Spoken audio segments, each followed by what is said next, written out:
ancient Karam swamp on unceded Eastern Kulin Nation land. As always, you can join the conversation tonight, but unfortunately our phone lines may be down with some technical issues here still at Radio Karam. Looking forward to bringing that back up and functioning so we can receive all your texts and questions in 2026.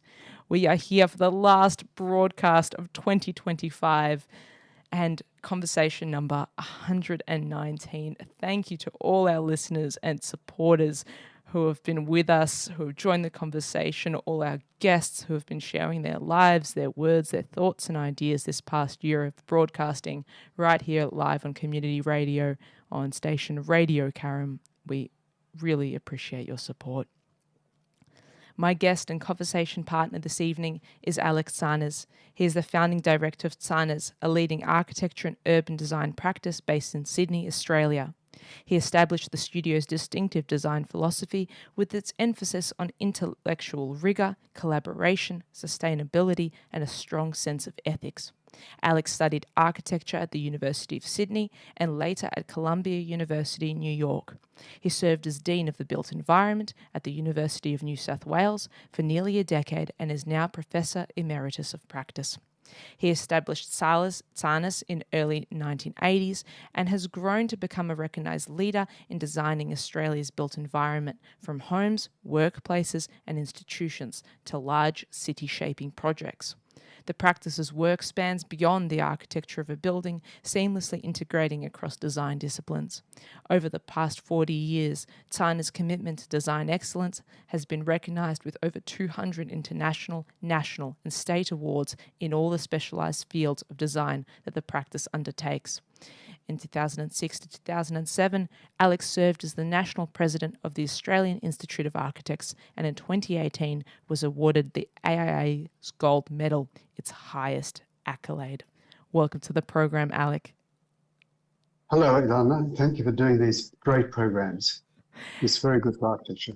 Thank you so much. It's such a pleasure and an honour to have you on the program tonight as listeners, and hello anyone joining us live on YouTube who can see me on the stream. I'm of course alone here in the Radio Karam studio tonight. You are dialing in from Sydney. That is Gadigal country, if I'm not mistaken. Yes, Gadigal country, and I acknowledge our colleagues from First Nations and their contribution to our future. And their long tradition of architecture and design across this huge continent. Recently, many interesting books have also been published on the topic, and we actually encourage listeners always every week we share some books or across our Instagram that either our guests have published or things that have been coming out across architecture. Well worth looking into, listeners, as well. And I might add the ideas and values of country, for me, extend quite organically into our more scientific understanding of how to make a more sustainable planet. The two are interrelated and crucial. And often overlap, don't they? Sometimes when you find that bit of scientific knowledge that beautifully mirrors traditional knowledge and traditional wisdom, or we observe something on country that has that overlap, it's that perfect little aha moment. And I've got evidence around that because when working with my colleagues from First Nations and very gifted designers and urbanists, they often map a place from their history and from their knowledge. And we map it from our scientific perspective, very objective and very fact-orientated. And then we compare the maps, and they have overlapped, significantly overlapped. And so it's really interesting how these places have changed enormously, but the underlying way we've used the land, how we've interfaced with the water elements or with landscape or topography, we find the same things. We find the special gathering places today being the same as they were pre-colonial, special lookout places, the special routes. They're often overlapping, and that is for me fascinating. Well, the biggest, I instantly imagine the road that connects us from Melbourne, where we're broadcasting, to where you are situated in Sydney, the Hume, is charted and overlapped and then paved over traditional travel routes. Yeah, same with George Street, same with Broadway in New York. It was an Indian route, the shortest, the quickest, not the shortest, the quickest way to go from north to south on Manhattan, and yet it's now Broadway. Those map overlays sound amazing though, and I think wouldn't it be amazing to see that exhibited and shown to the public? And They're great. They're visually great because you have also different ways of describing them graphically because they're different places. They're the same place used in similar ways, but they're quite different places and different graphics. Very interesting. I love that. Well, I want to go back to the very beginning for you, and there's this question I love to ask all my guests. It is, what's your earliest memory of a building or place? Oh, that's an easy one for me to answer because when I was around 10, I went, my family of origin were immigrants from Greece, and my mother took me to Greece on what was to be a 3-month holiday, or not, yeah, 3-month break, because in those days went by boat. So there's 2 of those months on a boat, so let's say 3 or 4 months. She became very ill and I ended up going to school there for a year. And my father came later when she was hospitalized and whatever. But I had a lot of time and I used to play in the local village, or one of the local villages, not where I was living, but a more interesting one, quite close. And I remember just working out why the square was where it was for topographical reasons and for fortification reasons, working out why the roads were the way they were, how the donkeys shaped the roads and how buildings were cut, because when you're on a donkey, you've got a saddle and you've got a wider part, and the donkeys would basically cut off people's legs because they cut the corner. So they shaped the buildings so that the donkey could see up above and you could get past the corner. And I worked out why the church was where it was, why the well did everything. And I remember sort of thinking that this is all worked out by people. It's not an accident. There's good reasons for why they built here and they didn't build down the road or up the road, because that was fertile land, or it was land that was better used for something else.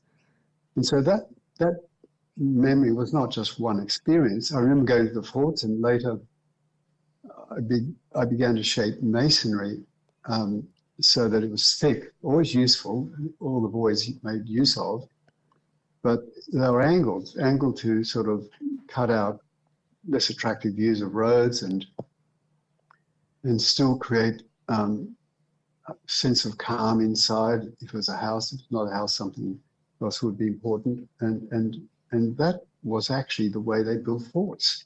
They would shape the big, thick walls to allow, for example, gun turrets to move around and protect the person inside by having a smaller opening. But actually, from the inside, you could move your gun or your cannon quite widely. And I don't know if it's really the source of something to do with my masonry language, but I think it is, because I remember looking at it and understanding it and thinking about it. So yeah, it was that little village. It was one village. It was a very nice village that kind of gave me intuitively, I wasn't planning to be an architect or anything. I was 10, but I kind of, that's what I did. You were 10 when you figured it all out, and the analysis began in a way of seeing the world through architecture, through geography, as a subdiscipline of architecture ultimately began for you. And then you returned, when you returned to Australia, had that perspective shifted forever? No, I just went to school, finished primary school and went to high school, and it wasn't, I had first a love of engineering, and I remember wanting to be a designer of bridges. For some reason, I like bridges, and then not so much. I think bridges more than roads, but you have to do roads if you do bridges. And then I remember becoming interested in art, and it was really my brother, my oldest brother, who encouraged me to look at architecture as some kind of marriage between the two and a university degree. And as the family story goes, he was put up to it by my father, who thought that art was a less likely way I could earn a living. Architecture might have been the second less likely way, but nevertheless was one step up. So I don't regret that. Although I did say to my brother that he said, "Oh, you can always go back and do art." And I said, if I do architecture, I'll never go back to it. But in reality, when I met artists and realized how they worked, I realized I wasn't an artist, and I was lucky to have found architecture, which I loved. That's interesting. I'm wondering what for you is the distinction between art and architecture. Where did you see that difference that wasn't for you? For me, it was quite clear because one of my friends and a great artist is Iman Stillers, and when we were at university, he was a year ahead of me in architecture. He also did very well, but only did the first degree, didn't go on to do the professional degree. And in being with him, I realized that he didn't need a brief. He could get up in the morning and he had many ideas for works of art. And I got up in the morning and would not have many ideas about works of art. I need somebody to tell me something to solve a problem, a design problem, not a mathematical problem or a physics problem, something I knew was a design area. I just knew I needed something To I react could to. work with. Yeah, I knew that I would. Of course, I could, do artistic things, but it wasn't the essence of being the artist, where you had some sort of driven motivation or some kind of capacity to work independently and totally be sort of realizing some inner purpose. I needed an external starting point. A little bit of friction, a little bit of challenge, a little bit of investigation, something to react to is always the ingredient of great architecture, right? We pull these ideas from time, from place, from culture. And then ironically, we've seen it 100 times before when it's an open brief, when there's no problems, no restrictions. It's often the worst work of the great master, right? No. In fact, I revel in constraints. They often create interesting outcomes. I mean, obviously, some constraints can't be worked with very well, but most of the time they're very good things to have. What's a big challenge, a big design challenge you've solved that you're very proud of? Well, there's one which was really career breaking or career making. I'm not sure if it was career making, but it was really difficult. I was invited when I really first started my own practice. Like one of the first things I did, I was in Australia, and it was Neville Wran, the Premier of New South Wales at the time, that had this idea that we should build a monument to the Federation of Australia. And the more I looked at it, I read Manning Clark. I took it very seriously. The more I looked at it, the more I felt it had to deal with both the history through design of the English era, something about time, something about the present, and the very difficult problem of the Aboriginal culture being annihilated and not being represented till relatively recently. That this was 1985 when we were commissioned to be opened in 88. And I just struggled with it because I looked at where it should be and Centennial Park, obviously, and all these other things. And I felt it had to be a rotunda. And I was young. I'd come out of a typical architectural training, and I thought, this is just, I'm going to be criticized for being a postmodernist and this and that, which I still don't believe I am. But I knew that I felt that the right thing to do was to create some kind of idea in built form of the passage of time. And so that was my most challenging thing. I'll leave it at that, but I can go through the elements. Yeah. I would really like to know the elements of that design. Okay, there are three which I've touched on. Apart from the setting, which created a Belvedere which saw where Captain Cook landed, and you could create this vista, and it was a utopia in different grasses and different accessible to, although it's got a classical idiom, it doesn't have 3 steps, all these sort of things. So the outside was a kind of, I like to think, a kind of, sounds pretentious, but a kind of play on colonial architecture, and in particular the neoclassical tradition, which were the best monuments of that period. And I shaped it and made little architectural witticisms around it, so anyone who knows it, it's not quite the same. Then when you go inside, the floor slope, the wall slope, light comes in, so you can understand time because it rotates. The floor and the walls rotate. It's ephemeral. Yes. Yeah. So, and then through the oculus, you actually get a boomerang shape, and that moves through the ceiling.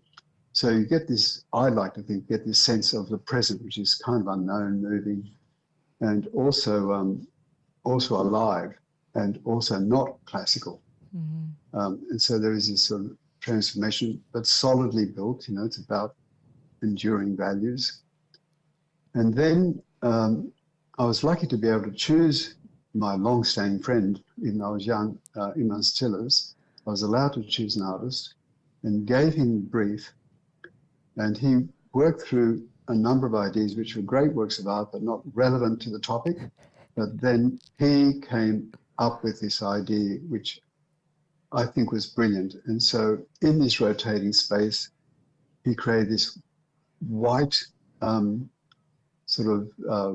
ground, although when you look closely, it's got Aboriginal motifs coming through, just white on white, but 2 propeller blades. One is the history of Australia, and it has the Aboriginal, with approval, Aboriginal symbols for placemaking.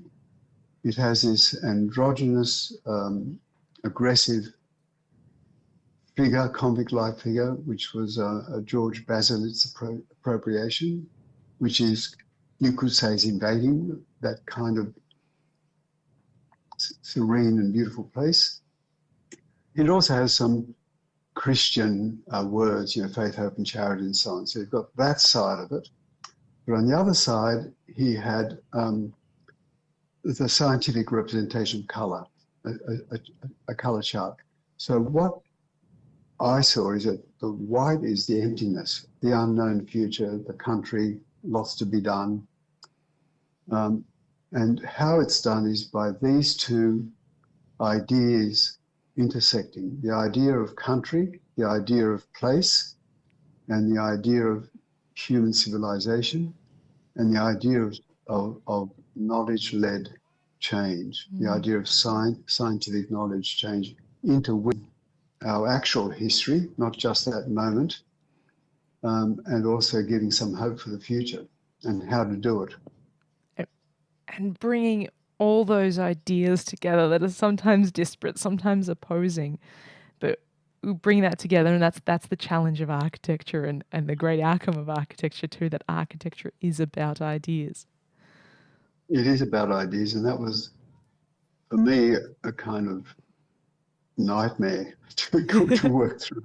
You were concerned about being derided as a postmodernist. Is that a bit of a Melbourne-Sydney difference, that the Sydney style of sorts is a different sensibility to Melbourne? It was worse than that. I was derided for everything, not just being a postmodernist. Well, it means you stood up for something, right? Yeah, but when it was built, the tide did turn, and I was so affected by it all that I counted all the negative comments on the way through, and then counted all the positive commentary, not just comments on after it was finished. And when they leveled up 50-50, I gave up looking for them and felt, okay, broke even at least. And that was effectively one of the first projects of your practice. It was virtually the first project. I had a few houses and lots of alterations. It was the first and still one of the most significant and most difficult commissions. Wow. What's the hardest lesson you had to learn when you were starting out? That was an aesthetically hard lesson in that I learned something which I'll never forget, and I learned that um, whatever we face as designers, we should try and strip away our prejudices, our conscious and unconscious biases, try and look at those carefully, and try and look at it with a fresh eye, with what I call a first principles approach to it, and try and find the right answer and what is that underpinned by? And that's your value, your value framework, your decision-making framework, how you edit different options through your culture, your knowledge, through your values, and through where you want things to go. And in my case, it's away from an anthropocentric view of the world, away from self-referential ideas about design, because I think at the heart of it, we should forget about individualism and the commodification of design to make a product, standing out the same thing all over the world as one of yours, and try and look at the way we can mend the world, create community, build in social context, build in place-specific physical solutions, and try and contribute to a better world facing all those big issues we have, like population going exponential and land being misused and abused and underused, or good land being taken up by all the wrong things. So that sort of issue. And in the end, that's how we get to effectively every building that your practice produces is quite different. Yes, that's one thing I'm very interested in, because, and we're not alone in this. There's some artists,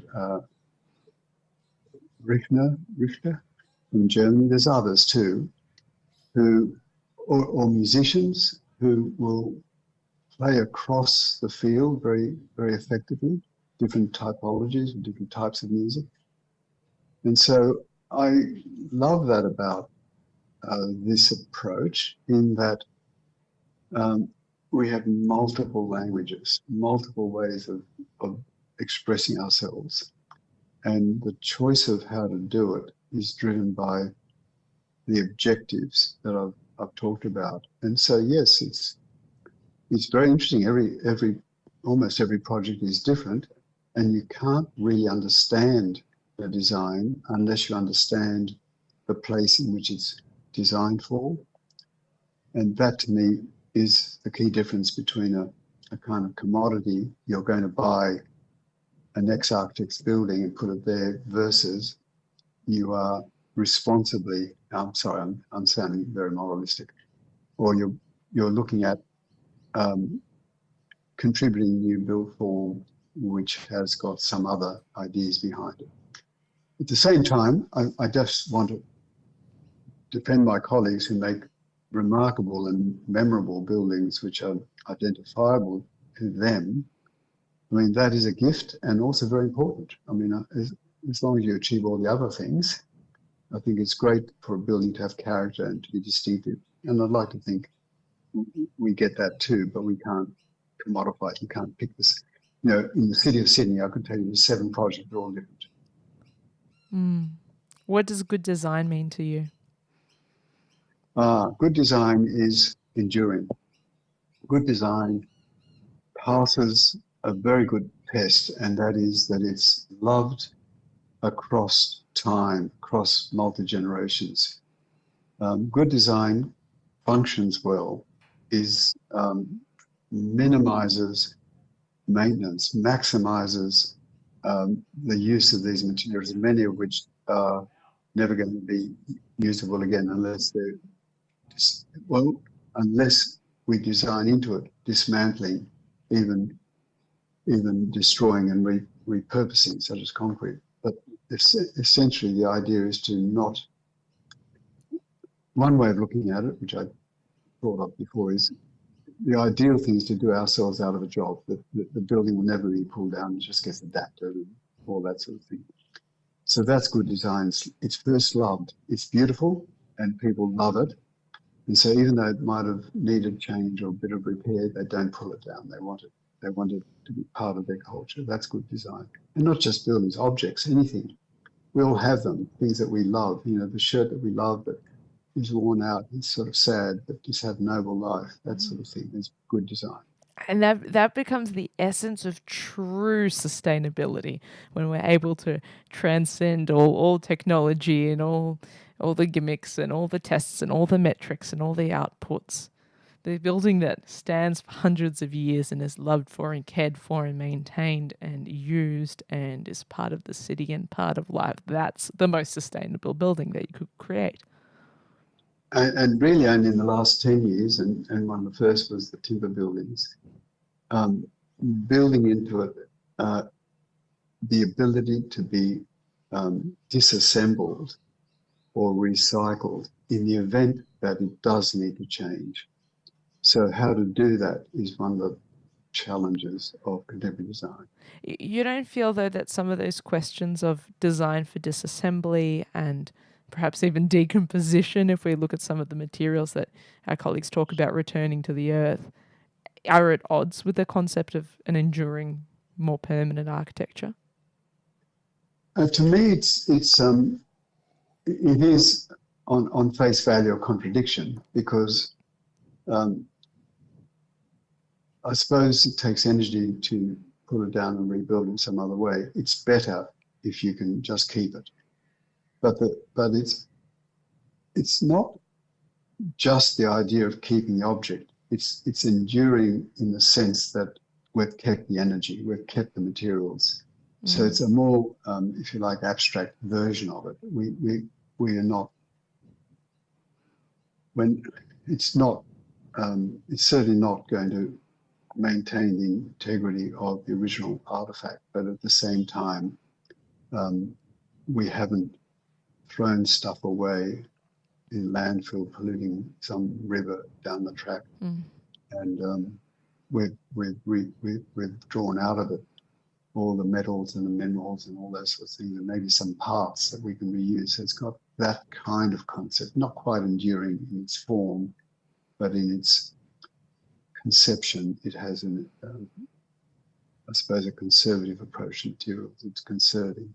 So yes, I think it's true that it's not enduring in that ultimate sense. The other side of that ingredient of love that comes into loving the place, loving the building, and turning the space into a place is when it's occupied by people and loved by people, and the space becomes a place through that activation, is of course the work of placemaking and place shaping, which is something you and your practice are very connected to in the way you approach design. Yeah, and it goes right back to that sense of stewardship of place. It goes back to the idea of putting yourself and what your interests are as a kind of individual behind or underneath or outside of the interests of the wider community. But it also goes to the sense of even homes, the sense of creating something which people love. They just love living in it or enjoy experiences which they didn't anticipate. The good design gives them.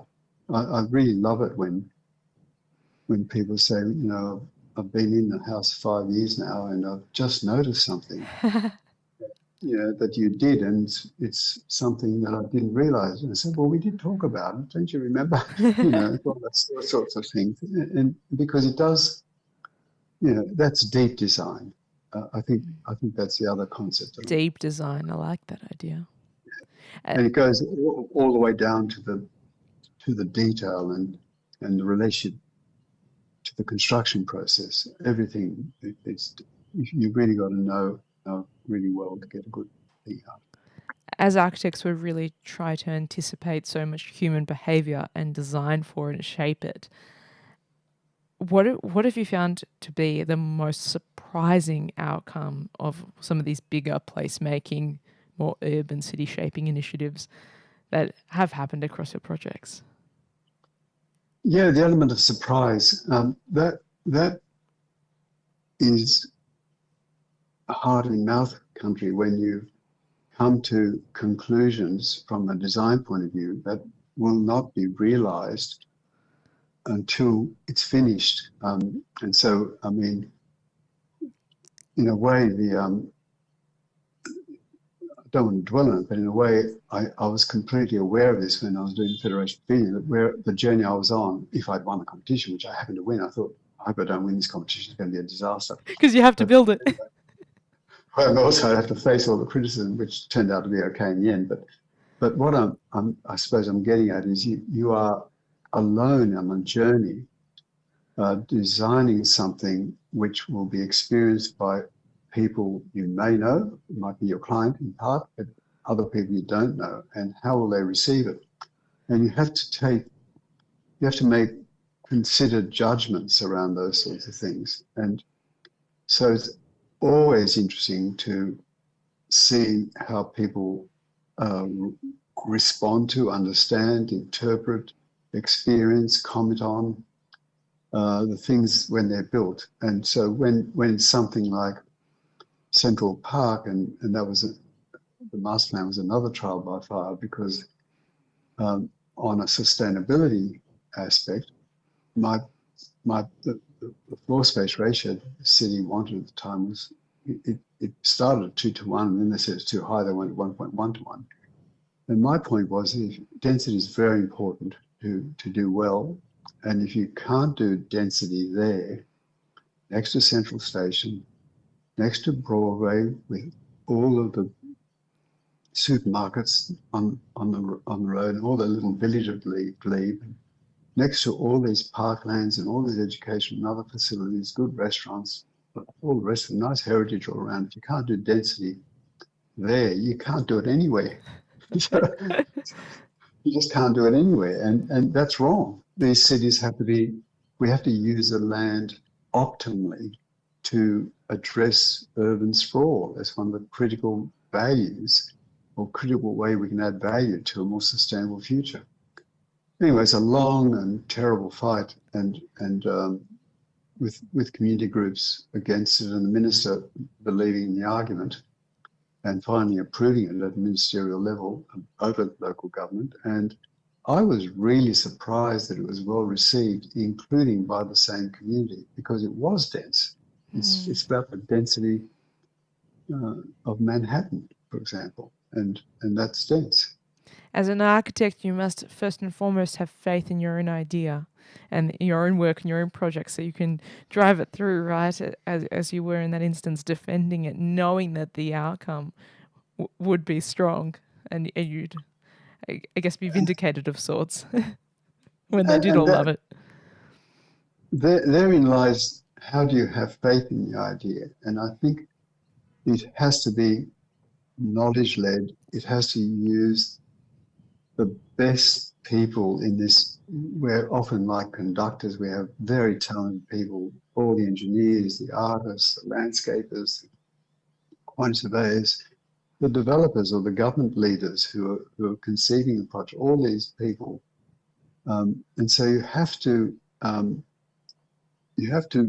really do something of value, I think, and something that marks the time you're in. You have to transfer that knowledge that we have outside of our discipline and bring it to life through design, through the built artifact, and represent it with the knowledge we can bring about space and light and how people move and how emotion engaged. All those things are beautiful things, but the core behind all that is really evidence-based knowledge.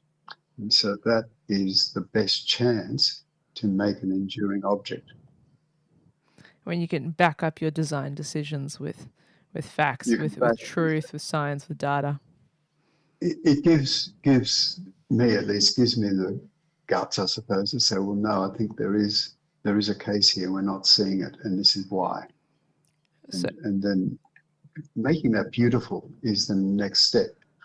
so now you have me incredibly curious. In 40 years of practice so far and counting, what's been the biggest project battle you've had to fight to get a contentious design idea across? I think one of the biggest challenges today, you mean, and in the future? Or Or, to date, so far in your current body of work? I think the biggest challenge is if you like, temporal. It's today's challenge, and that is we have very high costs of land, very high costs of construction, and very deep divisions developing in our society, exacerbated distance between the super rich and the super poor, and more of it. And in some ways, we have to. We're a rich country. We should be able to provide a dignified life for everybody, and we aren't. And I think the polis have got it right and also a bit wrong, because they've got it right to identify ways that we can release the construct of what a good place is formed by planning that really has to be reshaped entirely. Their value system is essentially economic, and it's not environmental, and it's not really social. So recalibrate the purpose of the planning laws that we are guided by. And I also think we have to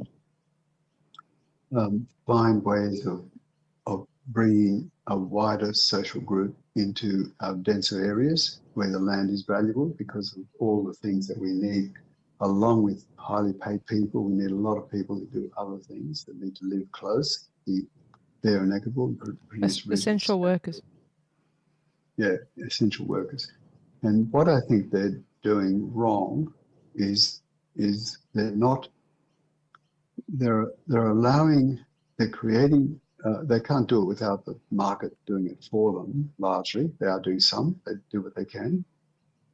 But I think along with providing incentives, I feel as though we could get not so good infrastructure. And by that I mean buildings built that won't go the distance. I mean, a great example of that is the rush to build housing in the post-World War II era, and we built a lot of trash, all those walk-ups and so on, and high-rises were not very well built. Another example is Darling Harbour, which is, it's really an outrage that it had to be rebuilt after 30 years. And there's no reason to do that other than bad design and bad planning, bad urban design. So the government driving an agenda to get numbers so they can win election at the cost of enduring quality is a short-term, is short-termism. We repeat this idea on the program often, that there's no such thing as no design. If you don't want good design, then you will get bad design. No, everything's designed. In fact, that's even, I mean, I contemplated this when I was at the university. We were called the built environment, faculty of built environment. I thought, well, what isn't the built environment? If you take the view of what part of the planet has the human being and its activities not touched, even deep oceans and Antarctica, if you take that view, of course, it's not physically built, but our footprint, our outcome is everything. So we are really in charge of the planet in terms of how we manage it. In terms of stewardship, absolutely. Yeah, stewardship is what I mean. Yeah. I want to circle back to your point on housing and density, and of course we've been talking about the housing crisis for the last couple of years. Certainly, really pressing issue. What do you feel may be the solution? Do you have any feelings around what could be a potential solution for us? Well, it may be. I mean, I'm not at that knife edge point of balancing state budgets, and we've seen state budgets and local government budgets evaporate. But I think it is investing in the longer term solutions at the same volume that they're talking about. And so I feel as though the quality issue, and when I say quality, I mean the design thinking. I don't mean more expensive materials. In fact, the opposite. I think you can build extremely simply and make really beautiful buildings that last for forever effectively, and also places. So it's not, when I say quality, I mean the quality of the thinking. And I would like to change that, if I could, where they strengthen the design process to achieve high standards through the review process they already have in place. And there's no shortcut. You've got to do the work. You've got to really don't cut the fees and don't do what everybody does, and that is I can get 11 buildings instead of 10 buildings. If I cut all my consultants and builders margin and so on, I can get one more building. Well, no, 10's good enough if the 10 will last for 100 years and the 11 lasts for 50 years. That's a bit silly the way I put it, but that's what I'm trying to talk about. And again, it comes to that point, take your pick, good design or bad design. There's no such thing as no design. You end up, there was some work done in England around that idea where they had the life of a building defined in 30 years. They tried to pick a typology, schools. They looked at all these buildings being built, and they found if there's 100 units in life of a building, something like 3 or 4 were for the people commissioning it, something like 5 to 12 were the designers, something like 11 to 20 or something was the cost of construction, and the rest was the cost of running the building. And what they found was if they put more effort in the design, so instead of 11 to 20, whatever I said, it was 12 to 25. And if the people who were commissioning it put more time into it, instead of being 0 to 2 to 5, they were 3 to 7. The building construction stayed the same, but the cost of the building over the 30-year life went down to about 70. So why wouldn't you do it if you're a long-term owner? Well, the reason why you don't do it is because if you're a vice chancellor, or if you're a premier, or if you're the leader of a corporation, it's not your home building, you want to have more cranes than less cranes. Yeah, and it doesn't look as good in press release. Because, press releases, your 5-year cycle, you may not be there in 5 years' time. You pass the problem on to the next generation. You make a hero of your time in that office. That's the problem. That's one of the problems. You've been witness to a lot of change across our profession in more than 40 years of practice. And most recently in New South Wales, the architect's title was under threat. Thankfully, we have passed that hurdle, and it's being protected. What do you feel from a New South Wales perspective, but also, I guess, nationally, is super important for our profession right now and going forward, and perhaps the most critical advocacy piece? The profession in these 40 years has dramatically changed, and the change is a combination of the way we think about the world around us because of the way the world's under so much threat, and also the technological change about how we do our work, which actually changes the way we think and the way we interrelate and communicate. And it's also changing again with AI. We're already getting it.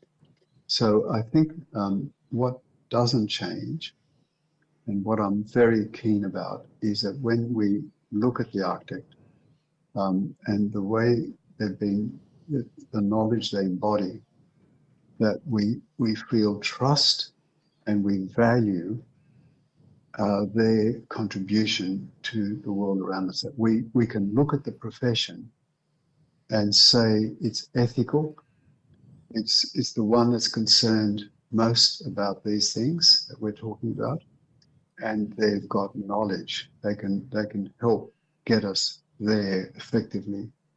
So that means the education and the training that comes after the education and the continuing education and the way we communicate and all that has to become is part of our society. And I see that as being under threat. For example, I think Donald Trump's trying to get rid of architecture out of universities. He wants to get rid of the whole profession. Yes, So I think they've lost professional status in America, or it's no longer seen as yeah, a professional degree and will therefore yeah, be much more expensive as a qualification, which is a great, yeah. great strain and great loss really for our American colleagues. Yeah, I haven't understood exactly what that means, but it's not good. It's just not good. It is different to other things, you know. You It is mentioned like you mentioned AI, and that's something I absolutely want to ask after. Where do you see AI for us in the profession, and how are you engaging with it in your practice? the way I see it is um, that it augments what we do rather than becomes the decision maker. It makes tasks that can be done by other means, obviously usually digital, but by other means, makes them quicker and easier, and therefore makes our work more interesting because we're able to use the technology to get to positions of making critical judgment decisions, you know, about what to do, how to do, why we're doing it, with the hard work behind it being done more effectively and more quickly. So I mean, so for example, it is kind of it's not quite AI, but it's very advanced computing. When using algorithms, we now can work out exactly the impact of a building on any open space. And I remember recently we had to model a proposal which we proved shouldn't go ahead, which had an impact on 38 public parks and all these other things. We could model it quickly using one of our people who's got very good urban analytic skills and developed the algorithms that we ran the computers. And because I was worried it was very innovative, we went out and commissioned a photographer to take photographs of the shadows in half a dozen of these parks at exactly the same time, compared them to our drawings, and they were bang on, so we could trust it. Well, that would take years, not years, but it would take it's a big job. But this computer could do it without us working, really, just putting in all the data and then produce all this stuff. It still took a lot of skill, a lot of knowledge, maybe took 2 weeks, but that's the difference. It's huge. Is a And tool that means we can do very property specific analysis. We can get away from one size fits all. We can change the way we map the future and drive change because we can get very much more data done and more effective. and that becomes the proof in the pudding, and really Yeah. the lever you've got to pull to sometimes fight for those design ideas and get the project across the line. Yeah. So they're sort of really good. It delivers us more data more effectively, allows us to understand context, you know, the place and everything really. We can model structure more quickly, all sorts of things. So yeah, it's a great tool. What's your biggest piece of advice to the next generation of architects? Oh, I think that's a very hard question. I'm I'm I think that if you want to be an architect, I think you have to love um, you know well, first of all, you can be a whole wide range of architects, so it's not like there's one size fits all. But you've got to fundamentally like that design process. You've got to be a design thinker. You've got to understand how design processes and ways of seeing um, shape what you do in whatever it might be. So I regard that concept of a design to be very broad.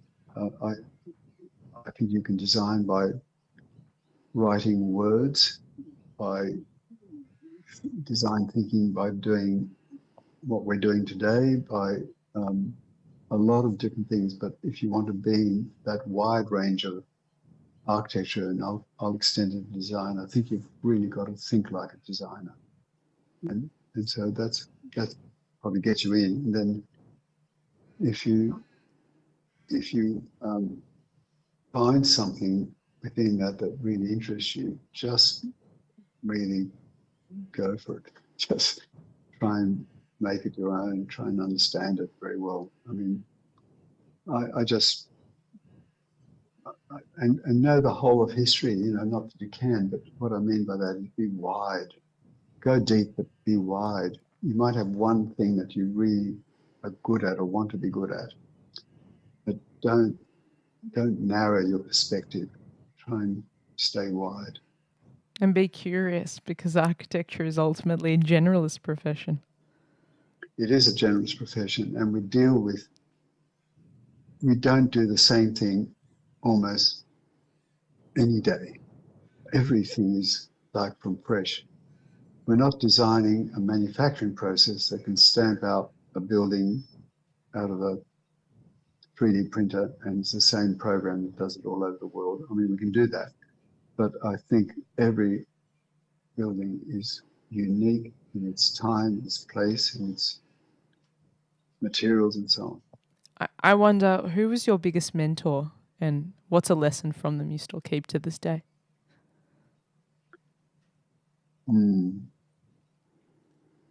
I've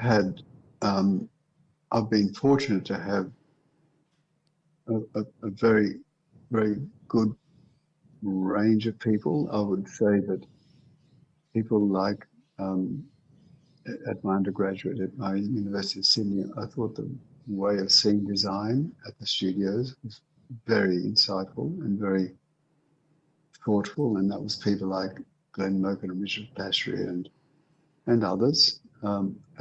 At Columbia, I was very lucky to have Alex Cooper and Stan Exter. They were brilliant at what they did, and also Aldo Jogler.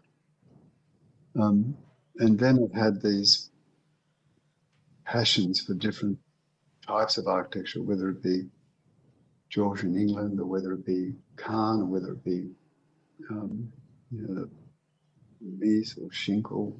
So I kind of go through all these phases where I've absorbed myself in all these different ways of thinking. But I'd say those teachers were my most important influences from an education, from my making. But and I can see that in your curiosity and from our conversation, and how you continue engaging with all the tech and the new information that it gives you, that one has to be curious in that line of inquiry. No, I really love all the tech. I mean, I'm still drawing by hand. I like it, and I still think there's a place for it.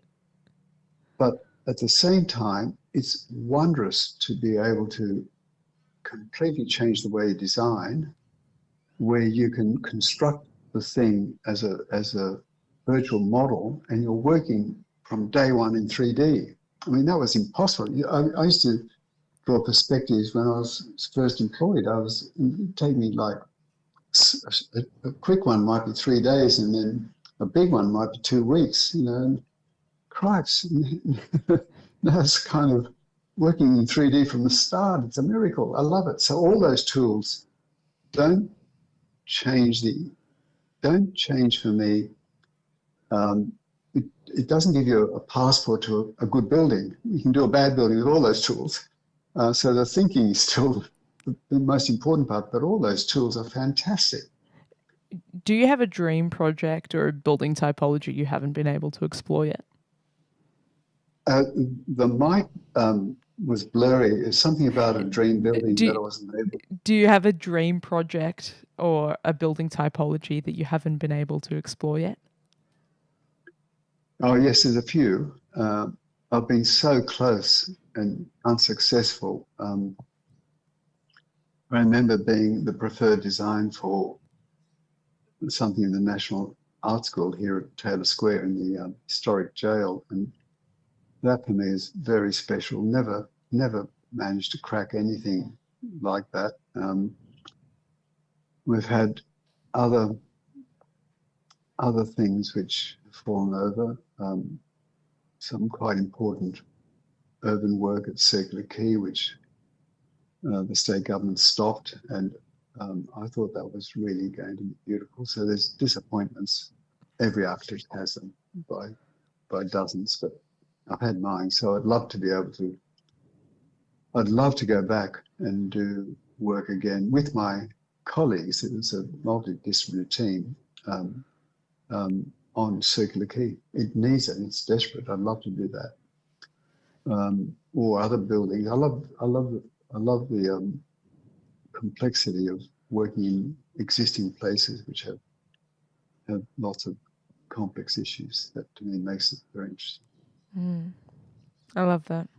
I'm mindful of the time, so I will ask my last question, and that is, what gives you hope? What gives me hope is we're living, the way I see it, we're living through a period of knowledge challenges where people have lost, everyone, including me, have realized that we no longer have certainty in knowing something's even happened.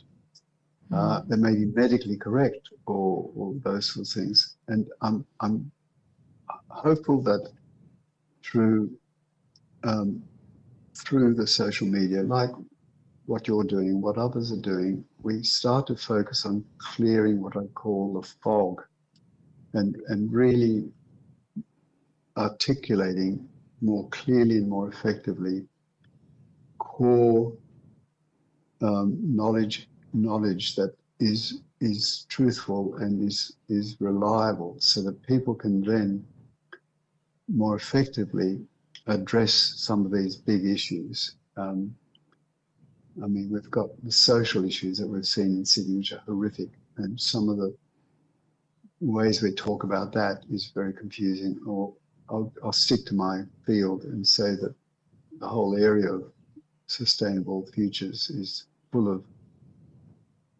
greenwash and all sorts of things. We've got to cut through, and I think the foundation for change that is more effective is a solid understanding of what exists and what needs to change, because I think we know how to do it, but we don't have the because we live in a system which has elected people, they don't have a solid base to be able to implement change. So I think we have to make much more consolidated and reliable social connections around knowledge, so that we can more effectively influence our policymakers. So I think this clearing the fog of communications and understanding that some things are true, that we do have carbon that's caused by people that isn't in the minority of the carbon that's produced by other sources. It's a significant factor that will change temperature. All those things need to be agreed because we trust the knowledge. So I think that's one of the challenges. Indeed, clearing the fog, as you say, is the great challenge of our time. And not only finding the common ground to listen, to connect, and then amongst the cloud of tech and AI and forgeries, where is the truth? Where is the knowledge sitting? Oh yeah, AI. Yeah, AI. I mean, it's staggering. You get all sorts of, I get things that in the emails which they look absolutely real. You know, it's a real challenge. Thank you so much for joining me on the program, Alec. Thank you, Ilana. It's been a privilege to be here, and I've really enjoyed what you're doing. Thank you very much for having me. It's a great pleasure. Thanks for joining me for another evening of Radio Architecture with Ilana Razbash. This live show was broadcast and recorded in the Radio Karim studio on Bunurong country.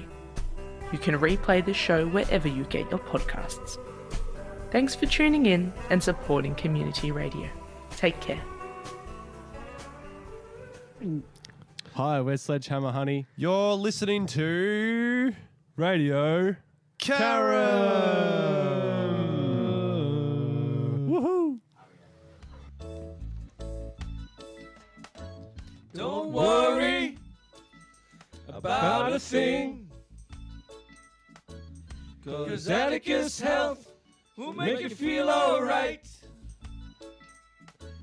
Don't worry about a thing, 'cause Atticus Health will make you feel alright. If you got a tummy ache, or you don't feel right, or if you have a nasty rash, keeping you up at night, don't worry about a thing. Don't worry. 'Cause Atticus Health will make you feel alright.